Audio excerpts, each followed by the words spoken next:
sukacitaku. Yesus kekuatanku, penolong dalam kesesakan. Kau sangat terbukti, hatiku bersuka memuji namamu, jiwaku bermegah.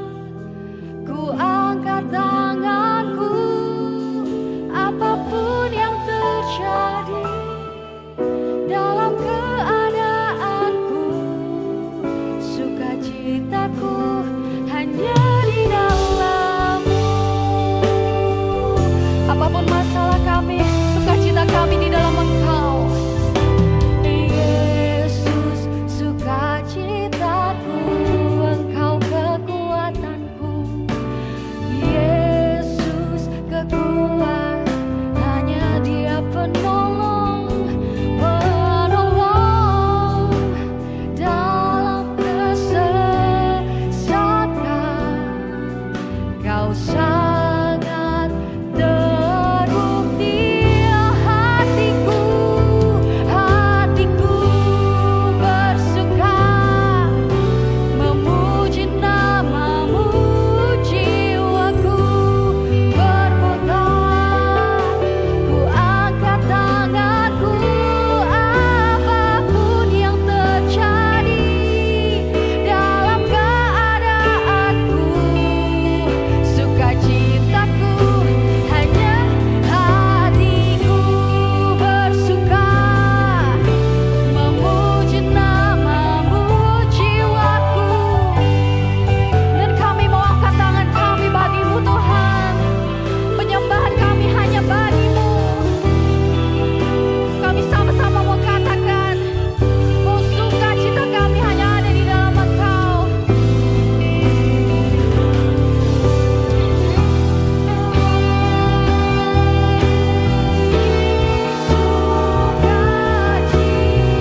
Sukacitaku Tuhan, tak ditentukan oleh keadaanku dan masalahku. Mari semua kita sama-sama bangkit berdiri. Kita mau lagi katakan, hatiku bersuka,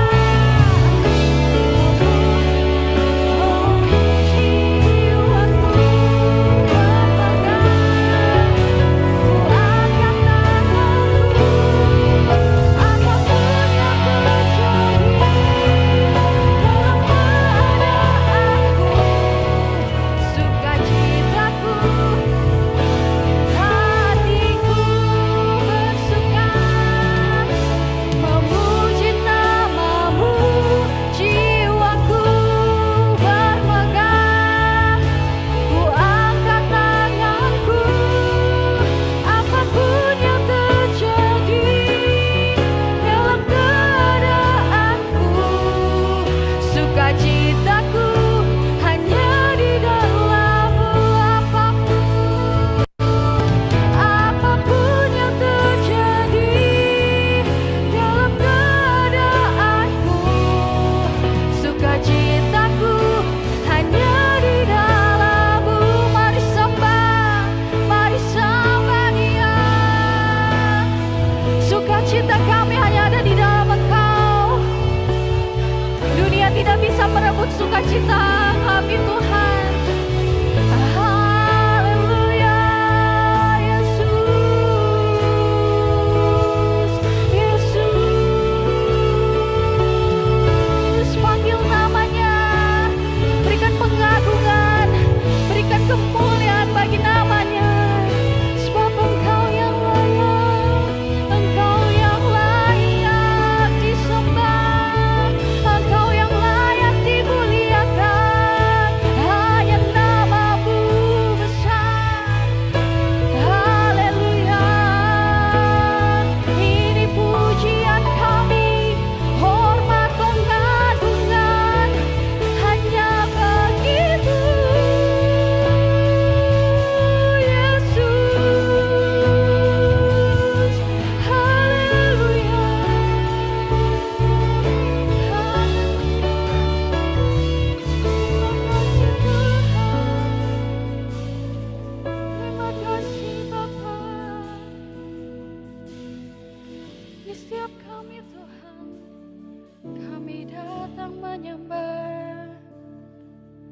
memberikan pengagungan bagi nama-Mu, Tuhan. Kami rindu untuk lebih lagi menyembah-Mu. Kami rindu untuk lagi memberikan pengagungan hormat bagi nama-Mu, Tuhan.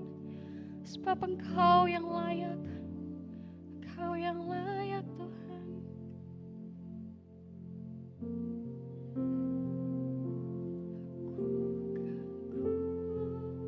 Hormat akan Engkau, ku kagum,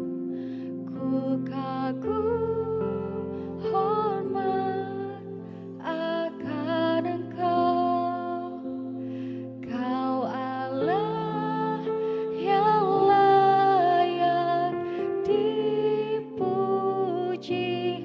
ku kagum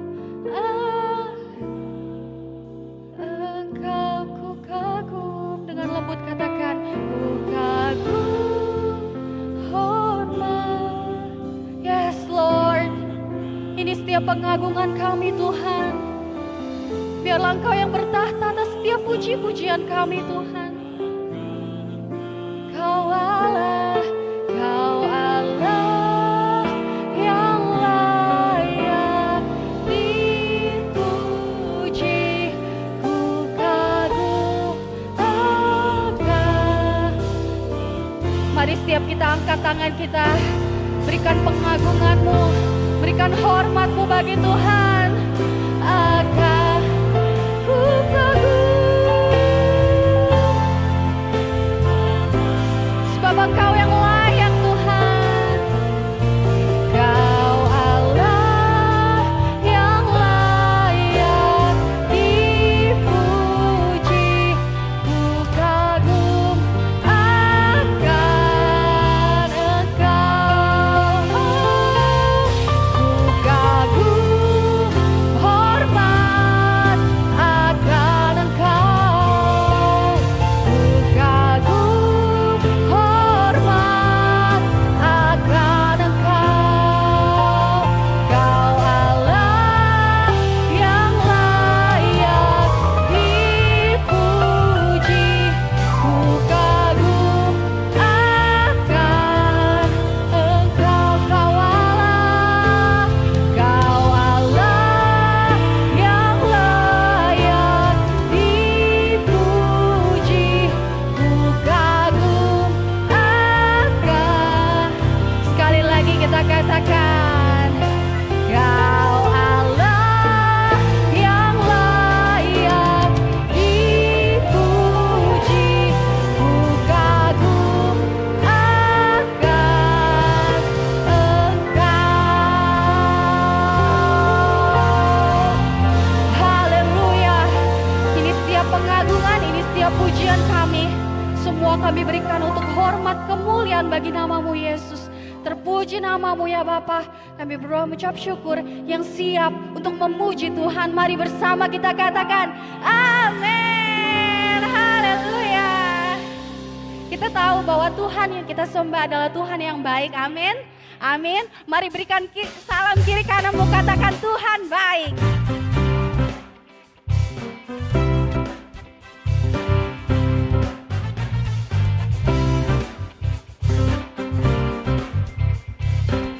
Haleluya, Engkau baik Tuhan. Bersama katakan, masuk gerbangnya bersyukur dengan penuh pujian, bersuka di hadiratnya, nyanyi besarkan agung namanya, puji Dia tiuplah sangkakala, musik dan tarian, semua makhluk di bumi di surga dengan senang hati.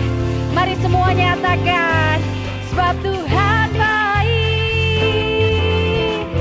sebab Tuhan baik.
kebaikan-Mu Bapa.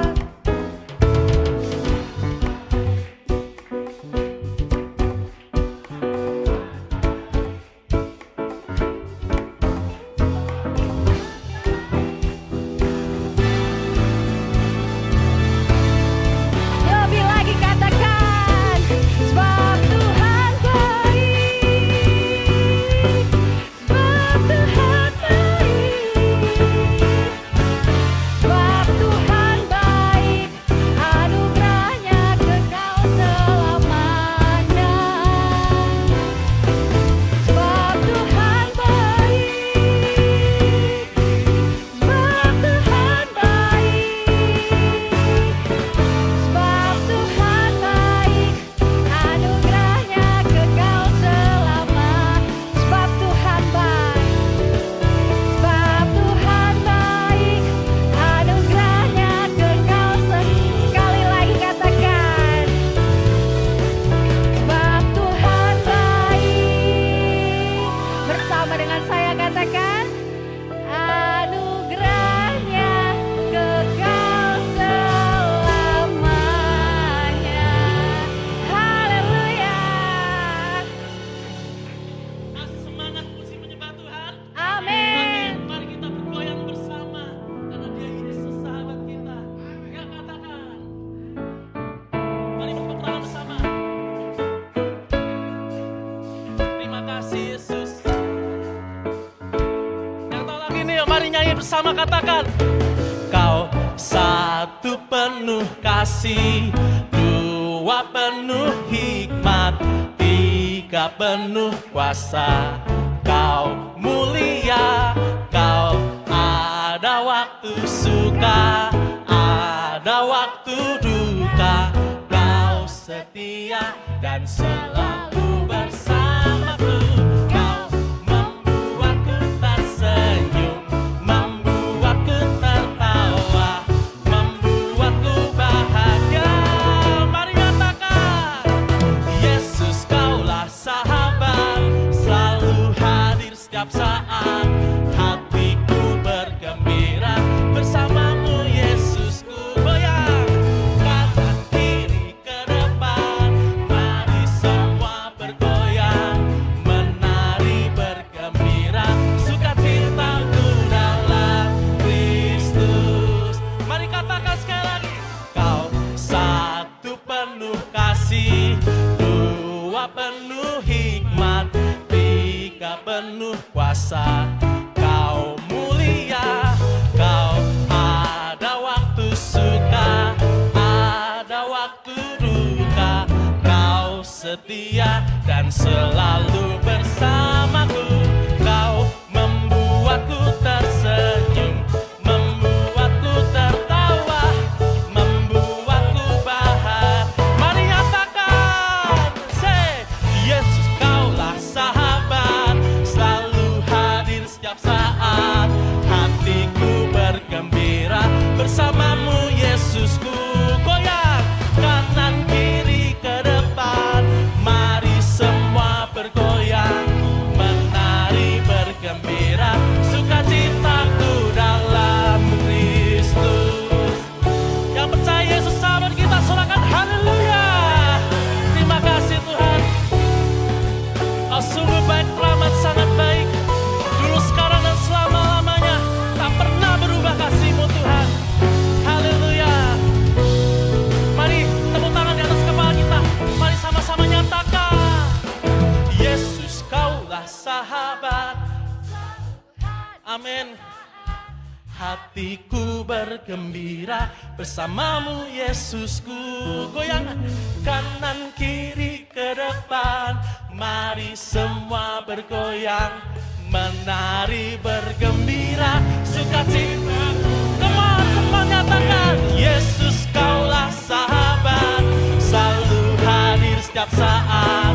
Hatiku bergembira bersamamu Yesusku.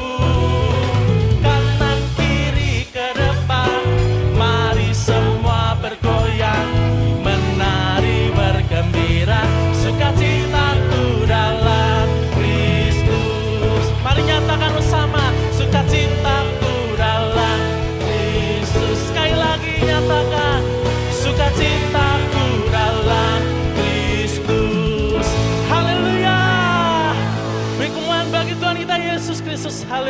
Silakan duduk Bapak Ibu. Haleluya. Hanya Kau sukacita kami Tuhan. Dalam segala keadaan. Walaupun melewati lembah kelam, kami percaya Tuhan, Kau selalu bersama dengan kami. Mari siapkan hati kita untuk menerima kebenaran firman Tuhan.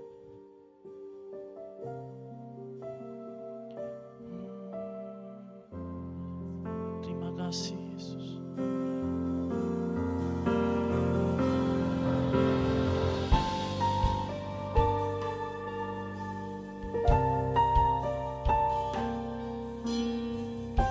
Kami mau tetap percaya bahwa Kau pegang kendali Tuhan, dan tiada yang mustahil bagimu Yesus. Jiwaku bertanya, apakah masih ada harapan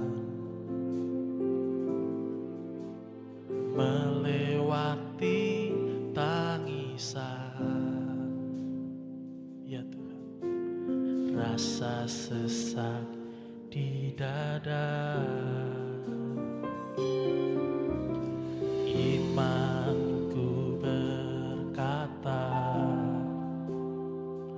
Tuhanku yang pegang kuasa. Amin. Dia selalu bekerja, meski mataku tak melihat. Mari jemaat Tuhan nyatakan, walaupun gunung itu tak berpindah, tetap percaya Kau yang punya kuasa. Sekalipun ku dalam lembah gelap, tak mengapa asal Kau di sampingku. Amin. Walaupun masalahku masih ada, tetap percaya rencanamu terindah. Pribadimu takkan pernah berubah. Amin. Iman yang aku pegang padamu Tuhan yang setia. Beri kemuliaan bagi Tuhan kita Yesus Kristus. Beri tepuk tangan yang meriah buat Tuhan kita. Amin. Jiwaku bertanya, apakah masih ada harapan? Mau melewati tangisan dan rasa sesak di dada, aku mau tetap percaya Tuhan. Yes. Rasa sesak di dada, imanku berkata, oh Yesus, Tuhanku yang pegang kuasa. Oh, Dia selalu bekerja, meski mataku tak melihat. Oh Tuhan, tak berpindah, tetap percaya Kau yang punya kuasa.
hanya Dia yang berkuasa atas segalanya. Oh, mulia Kau Tuhan yang bertahta dan berkuasa selamanya. Tuhan, mulia nama-Mu Tuhan.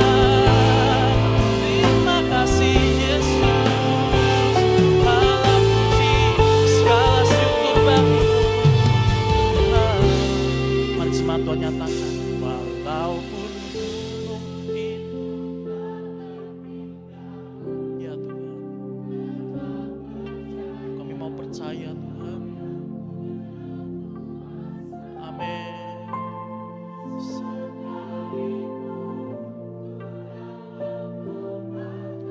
Ini pernyataan iman kami Tuhan.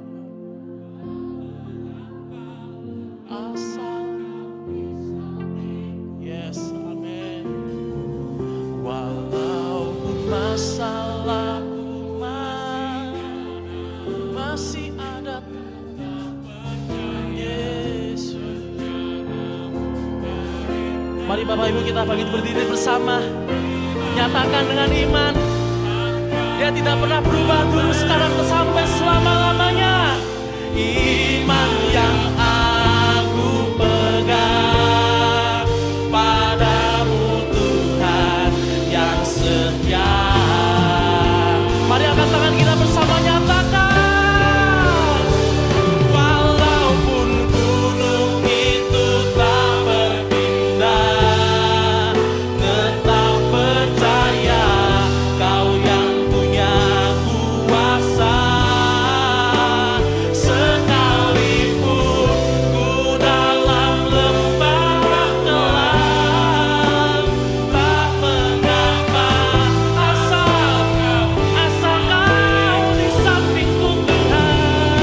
Walaupun masalahku masih ada, tetap percaya rencana-Mu terindah. Amin. Pribadi-Mu takkan pernah berubah.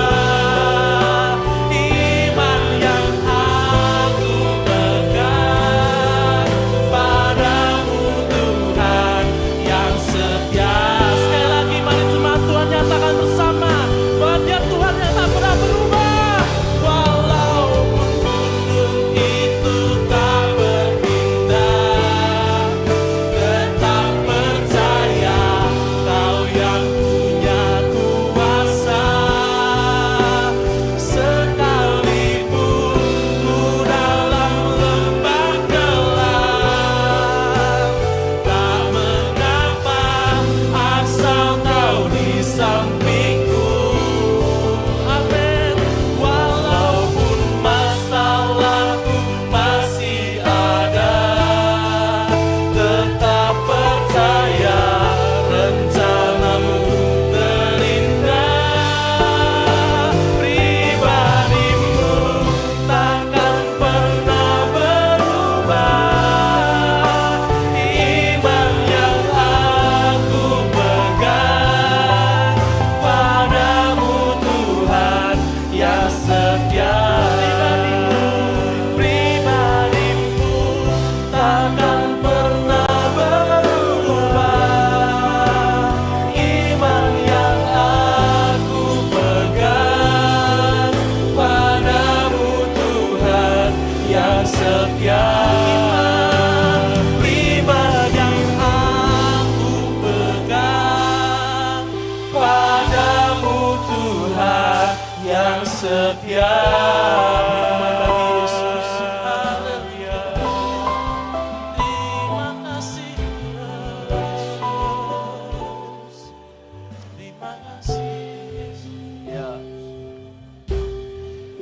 Bapa dalam kerajaan surga, kami bersyukur untuk hari ini Tuhan. Kalau kami boleh datang ke hadapan Tuhan, kami boleh memiliki Allah yang tidak pernah berubah. Kami boleh memiliki Allah yang penuh dengan kasih, penuh dengan hikmat, dan juga penuh dengan kuasa.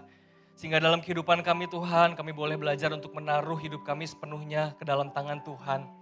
Terima kasih Bapa, kami berdoa pada pagi hari ini Tuhan memuji nama-Mu. Engkau Allah yang setia ketika kami tidak setia. Ketika kami goyah, Engkau tidak pernah goyah. Oleh karena itu Tuhan, biarlah kami menaruh seluruh iman kami ke dalam tangan Tuhan. Dan pagi hari ini Tuhan, kalau kami mau sama-sama mendengarkan firman-Mu, kami berdoa Tuhan, kiranya Tuhan yang memampukan setiap kami untuk kami bisa memahami hati Tuhan, untuk kami bisa mengenal pribadi Tuhan yang lebih besar daripada pemahaman kami. Tolong setiap kami Tuhan, bangkitkan kami. Kami tidak mampu untuk merubah hati kami. Kami tidak mampu untuk merubah pikiran kami. Kami membutuhkan anugerah dan kuasa daripada Injil-Mu. Terima kasih Tuhan, biar Roh Kudus yang bekerja di tengah-tengah kami dan kami serahkan waktu ibadah kami hari ini ke dalam tangan Tuhan. Berbicaralah kepada hati setiap kami dan ubahkan hati kami Tuhan. Terima kasih Bapa yang baik, hanya di dalam nama Tuhan Yesus pengantara kami yang setia, yang hidup selama-lamanya kami berdoa. Haleluya. Amin. Shalom Jemaat yang dikasihi Tuhan, senang sekali saya bisa melayani Anda dalam ibadah ini. Hari ini saya akan menyampaikan firman dengan judul Menjadi Penjaga Taman Tuhan. Kejadian 1 ayat 28 berkata, Allah memberkati mereka, lalu Allah berfirman kepada mereka, beranak cuculah dan bertambah banyak, penuhilah bumi, taklukkanlah itu, berkuasalah atas ikan-ikan di laut dan burung-burung di udara, dan atas segala binatang yang merayap di bumi. Kejadian 2 ayat 15, Tuhan Allah mengambil manusia itu dan menempatkannya dalam Taman Eden untuk mengusahakan dan memelihara taman itu. Saudara, sejak awal penciptaan, manusia pertama, Adam dan Hawa, diberi mandat budaya atau mandat kultural untuk mengelola bumi. Kita bukanlah pemilik alam semesta, kita hanyalah pengelola, steward, penata layan. Nah, seringkali kita berpikir bahwa tugas orang Kristen itu hanyalah berdoa, membaca Alkitab, pergi ke gereja. Dan kita merasa urusan lingkungan hidup adalah urusan aktivis atau pemerintah. Namun tahukah Anda bahwa dosa pertama manusia bukan hanya merusak hubungan dengan Allah, tetapi juga merusak tanah, merusak alam? Hari ini kita melihat kenyataan yang pahit, krisis air bersih mengancam jutaan orang. Hutan yang merupakan paru-paru dunia dibabat habis dan diganti misalnya dengan hamparan sawit yang gersang bagi ekosistem. Serta banyak binatang yang diciptakan Tuhan dengan unik, kini punah selama-lamanya. Maka kita akan melihat 4 tugas kita sebagai pemegang mandat budaya. Sebagai penjaga taman Tuhan. Seperti Adam dan Hawa disuruh menjaga, memelihara Taman Eden. Kita juga sebetulnya adalah ciptaan Tuhan yang harus menjaga alam semesta yang adalah milik kepunyaan Allah. Untuk itu ada 4M yang kita harus pahami. Yang pertama, kita harus memahami mandat penciptaan. Kejadian 2 ayat 15 tadi menunjukkan bahwa manusia ditempatkan di Taman Eden untuk mengusahakan. Kata Ibraninya abad, artinya melayani dan memelihara. Bahasa Ibraninya shamar. Memelihara artinya menjaga taman itu. Jadi tugas manusia adalah memelihara dan bukan merusak. Kita harus memastikan alam tetap produktif, sekaligus terjaga kelestariannya, bukan dieksploitasi secara rakus oleh umat manusia. Kita ini ibarat penjaga gawang yang memastikan tidak ada bola yang masuk ke gawang kita. Kita adalah penjaga taman yang memastikan taman kita tidak dirusak oleh hama, tidak dirusak oleh orang jahat, tidak dirusak oleh situasi apapun yang menyebabkan bunga-bunga yang indah menjadi layu, gugur, dan mati. Kini kita melihat pengalihan fungsi hutan alam menjadi perkebunan sawit monokultur, hanya satu jenis tanaman. Itu seringkali mengabaikan prinsip syamar, menjaga atau memelihara, yang berakibat pada hilangnya keanekaragaman hayati, biodiversitas, dan banjir bandang bisa datang menghancurkan bukan hanya tempat tinggal, tapi membunuh manusia, menimbulkan korban jiwa yang sangat besar. Pada saat hutan diganti menjadi perkebunan sawit jutaan hektar secara membabi buta, kita sebetulnya sedang menghancurkan keseimbangan yang Allah ciptakan. Saudara, di Kalimantan hilangnya hutan primer mengakibatkan orang utan kehilangan habitat dan masuk ke pemukiman warga karena kelaparan. Ini adalah tanda bahwa manusia gagal menjaga sesama ciptaan. Bukankah binatang juga adalah sesama ciptaan yang diciptakan oleh Allah? Kita ini pengelola, bukan pemilik. Kadang-kadang ada orang yang bertindak seperti dia pemilik yang bisa menindas apa saja yang dimilikinya. Bebas menguras isi bumi demi kekayaan, mengeksploitasi. Tambang itu memang bisa merusak, tetapi kalau direklamasi, dihijaukan kembali, ada reboisasi, setidaknya tidak 100% kerusakan itu muncul. Seperti kalau orang menggunakan tambang itu secara membabi buta, jadi isinya batu bara, nikel, emas dikeluarkan lalu dibiarkan tanah itu menganga, terbuka, tidak lagi ditanami oleh pohon dan sebagainya. Tentu ini sangat merusak alam. Saudara, Billy Graham pernah berkata, Tuhan memanggil kita untuk menjadi pengurus yang baik atas bumi ini, bukan mengeksploitasi secara egois. John Stott berkata, dominasi manusia atas alam harus merupakan dominasi yang bertanggung jawab, bukan dominasi yang merusak, karena kita mengelola milik Allah. Uskup Desmond Tutu pernah berkata, umat manusia membutuhkan lingkungan yang sehat untuk dapat berkembang. Jika kita merusak alam, kita merusak diri kita sendiri.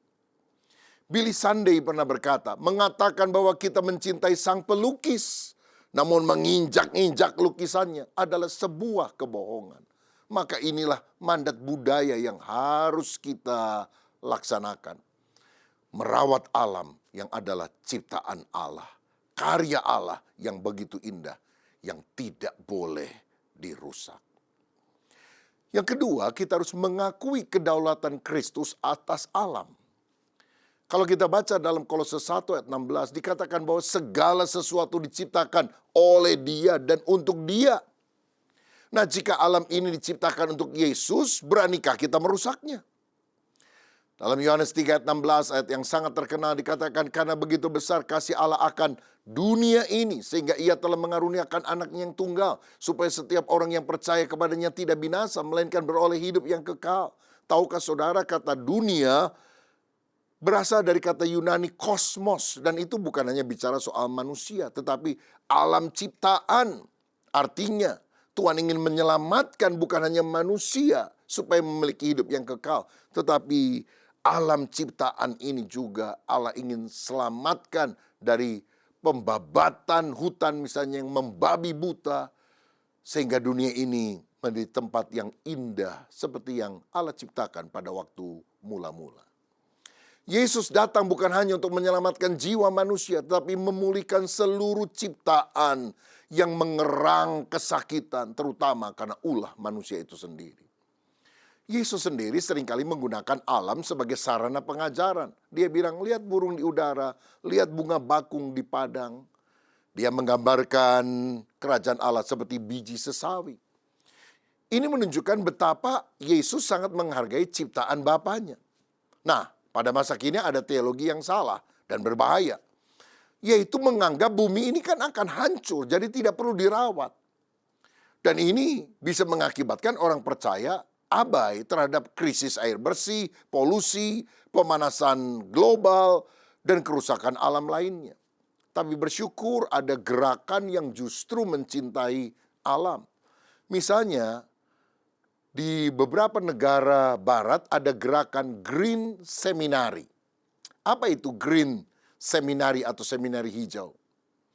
Ini adalah kesempatan di mana para calon pendeta belajar bertani organik dan mengolah limbah sebagai bentuk kesaksian bahwa Kristus adalah Tuhan atas ekologi.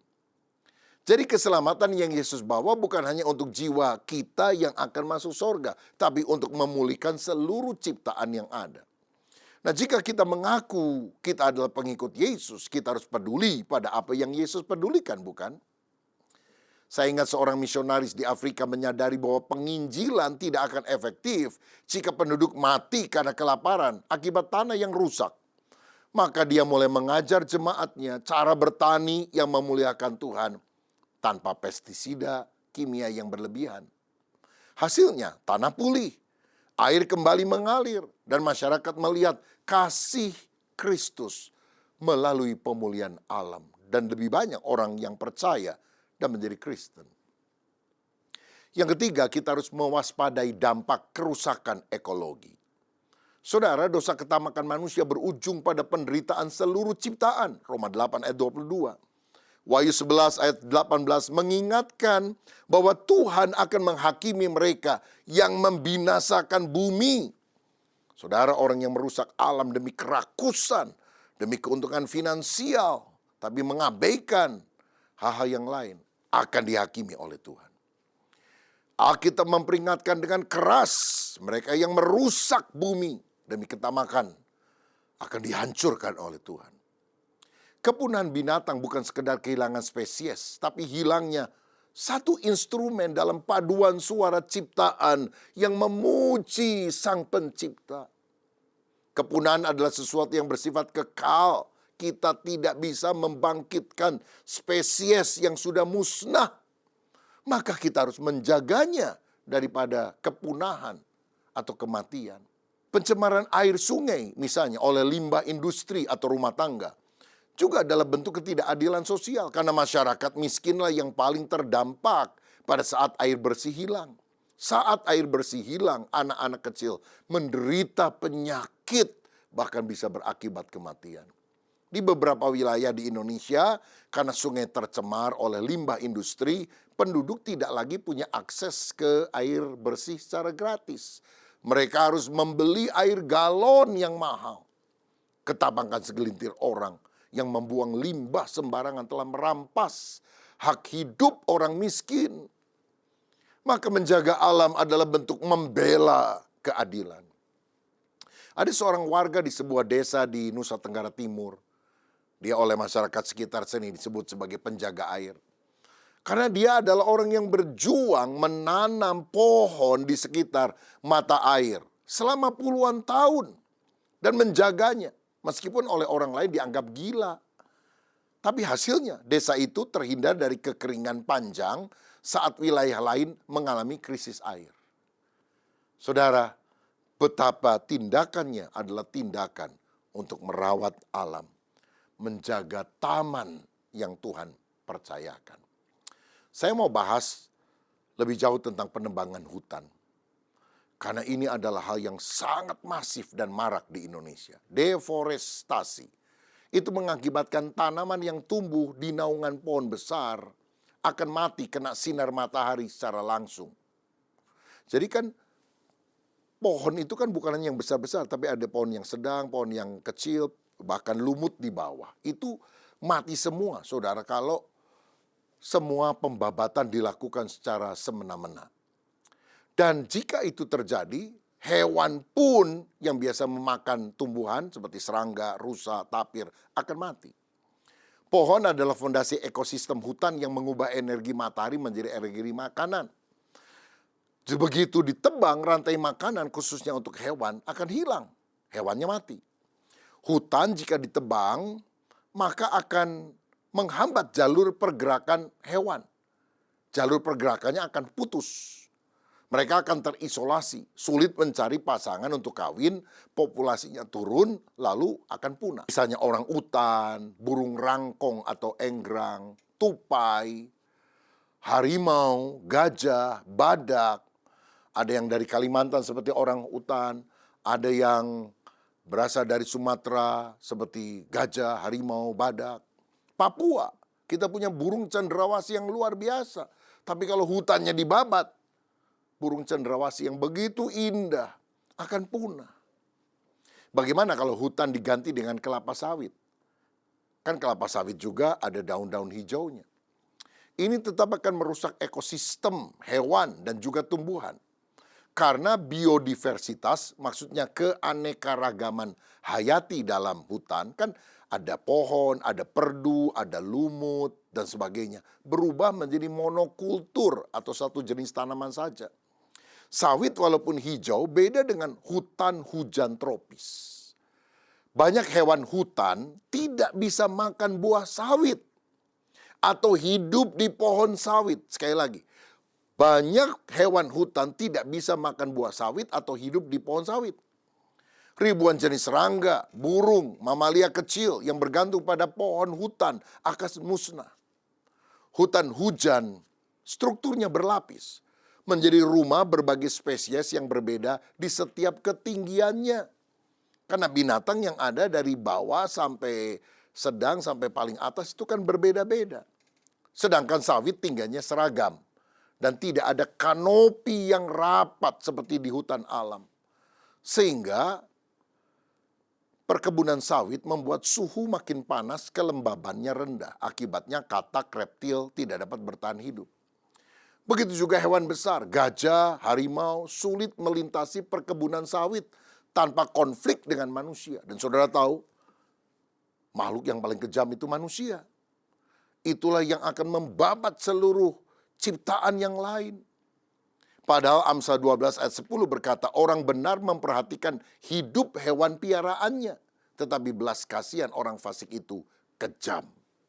Berarti kita harus bertanggung jawab terhadap binatang. Seperti Nuh diperintahkan Tuhan bukan hanya untuk menyelamatkan manusia dari air bah, kebinasaan, tapi dia juga menyelamatkan binatang-binatang yang ada. Ini tugas dari Tuhan loh saudara. Penggunaan pestisida juga mencemari sungai, membunuh ikan. Tanah kemudian akan mengeras, kering, tidak subur karena akar sawit menyerap air banyak dan tidak punya sistem penahan air seperti hutan alami. Akibatnya waktu banjir bandang datang, waduh hancur semua kawasan. Jadi perkebunan sawit, walaupun kelihatannya menguntungkan secara finansial, boleh dibilang adalah gurun hijau. Tampaknya subur tapi sunyi dari kehidupan liar yang beragam. Sawit adalah komoditas ekonomi, bukan pengganti ekosistem hutan. Saya tidak menentang adanya perkebunan tentu saja, termasuk sawit. Tetapi kalau itu secara masif hutan alam yang tampaknya tidak menguntungkan, diganti dengan sawit yang kelihatannya lebih menghasilkan uang, kehancuran alam akan terjadi. Pada alam bukan milik kita, ini milik Tuhan. Ini juga adalah warisan yang kita harus berikan kepada anak cucu kita. Bahkan sebetulnya anak cucu kita adalah pemilik di waktu yang akan datang dan kita berhutang kepada mereka. Hutan adalah paru-paru dunia yang jika dikonversi masif jadi perkebunan monokultur sawit akan merusak keseimbangan ekosistem, mengakibatkan bencana ekologi. Maka kita harus menjadi garda terdepan untuk memprotes perusakan alam, deforestasi. Waktu saya pergi ke dekat Sibolga, Tapanuli dan sekitarnya, termasuk ke Sumatera Utara, ke Nias, saya melihat kehancuran karena banjir bandang. Tapi bukan sekedar air yang menghancurkan, itu tumpukan lumpur begitu tinggi dan gelondongan kayu-kayu yang sangat besar dalam jumlah yang tak terhitung banyaknya. Dan di kayu-kayu itu seringkali ada cap perusahaan dan nomornya, saudara. Karena apa? Pembabatan hutan. Mungkin dapat izin, tapi kalau izin seperti ini menghancurkan umat manusia, bukankah izin itu seharusnya dicabut? Dan apa yang dilakukan oleh Presiden Indonesia sangat tepat. Lebih menjaga ekologi dengan mencabut izin-izin yang bisa merusak alam daripada membiarkannya sedemikian sehingga alam lebih rusak. Bagaimana kalau itu terjadi juga di Kalimantan? Karena Kalimantan di mana deforestasi itu dilakukan secara masif, mengganti dengan sawit, juga akan kena bagiannya. Dan rencananya Papua sudah dilakukan di beberapa bagian. Oh, ini bisa menghancurkan Indonesia dari ujung barat sampai ujung timur. Kita berdoa, kita berupaya, kita berbicara. Karena kita mencintai bangsa kita. Kita mencintai Indonesia. Kita mencintai alam kita. Biarlah pembuat keputusan dicelikkan mata hatinya. Dihidupkan hati nuraninya. Demi Indonesia yang jaya, Indonesia Raya. Ayo selamatkan alam dari kerakusan manusia. Allah ingin memakai kita untuk menyelamatkan alam ciptaan Allah. Alam bukan objek komoditas, tapi sesama ciptaan yang dikasihinya. Saya teringat ada seorang di Jawa Tengah namanya Mbah Sadiman. Dia adalah sosok yang dianggap gila selama bertahun-tahun. Ternyata dia penyelamat alam pedesaan dari pelosok Wonogiri. Karena dia ternyata adalah aktivis lingkungan. Selama 30 tahun, dia seorang diri menghijaukan lahan hampir 250 hektar di lereng Gunung Lawu dengan menanam pohon. Dan pohon yang ditanam adalah pohon beringin. Awalnya sekian puluh tahun yang lalu terjadi kebakaran hutan. Dan saat kemarau panjang, maka daerah itu menjadi kering. Banyak masyarakat yang mati, bayi-bayi juga mati. Lalu dia mulai berupaya menanam pohon beringin, yaitu jenis pohon yang bisa mengikat air lebih banyak. Dia menanam dan merawat sendiri selama bertahun-tahun. Sampai akhirnya orang melihat jasanya. Dan dia mendapatkan penghargaan Kalpataru dan juga penghargaan dari Kick Andy Heroes, para pahlawan dalam acara dari Andi Noya. Yang terakhir, yang keempat, kita harus memelihara alam secara praktis. Bagaimana kita memulainya? Jangan menunggu perubahan besar dari pemerintah, tapi mulailah dari diri sendiri. Wujudkan iman kita dalam tindakan. Bukankah 1 Korintus 10 ayat 31 berkata, jika engkau makan, atau jika engkau minum, atau jika engkau melakukan sesuatu yang lain, lakukanlah semuanya itu untuk kemuliaan Allah. Sekarang kita akan lihat beberapa penerapan nyata mandat budaya itu dalam berbagai aspek kehidupan. Secara pribadi, mari kita berhenti membuang sampah sembarangan, apalagi dilempar begitu aja ke sungai. Sampah plastik yang Anda buang hari ini bisa membunuh penyu di laut dalam beberapa tahun yang akan datang. Kita juga perlu mengurangi penggunaan plastik sekali pakai. Misalnya botol plastik. Karena botol plastik itu, plastiknya kalau dimasukkan dalam tanah baru bisa terurai setelah 450 tahun, saudara-saudara. Kita juga harus belajar menghemat air dan listrik. Jangan biarkan keran terus mengalirkan air tanpa terjaga sehingga banjir kemana-mana. Kalau saudara nginep di hotel, keluar kamar, matikan listriknya, AC-nya. Atau keran airnya pastikan jangan terbuka. Dalam keluarga kita perlu mengajari anak-anak kita untuk memilah sampah, mana yang organik, yang anorganik.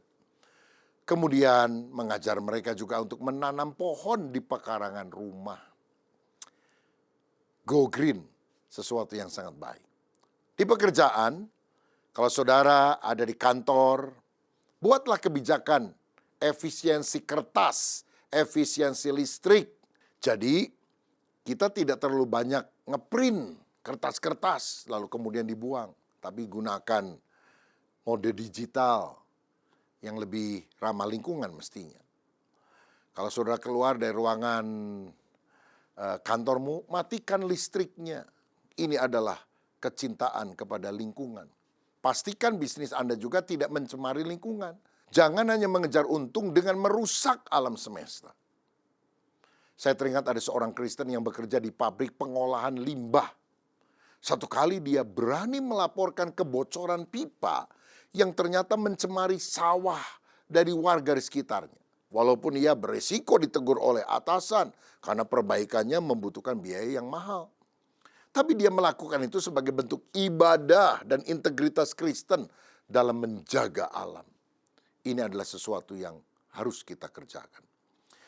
Ada perusahaan yang membuat tempat pengolahan kompos di bagian kosong di tanah mereka untuk merubah sampah menjadi pupuk. Ini adalah hal yang terpuji. Saudara, keuntungan finansial tidak pernah boleh dibayar dengan kehancuran ciptaan. Di sebuah daerah di Jawa Tengah, saya pernah mendengar para pengrajin batik kecil mulai beralih menggunakan pewarna alami dan membangun pengolahan limbah secara komunal.